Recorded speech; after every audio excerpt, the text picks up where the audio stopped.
कोटितेज किरण सिंधु भक्तवत्सलं नन्दनत्रिसूनुदत्त इन्दिराक्ष श्रीगुरुं गन्धमाल्य अक्षतादिवृन्ददेव वन्दितं वन्द्ययामि नारसिंह सरस्वतीश पाहि माम्।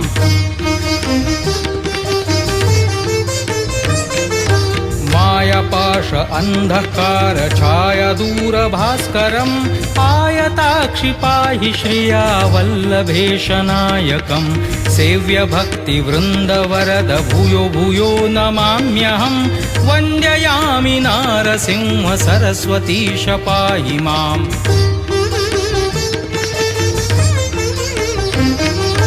चित्तजादिवर्गषट्कमत्तवारणाङ्कुशं तत्त्वसारशोभितात्मदत्त श्रीयवल्लभं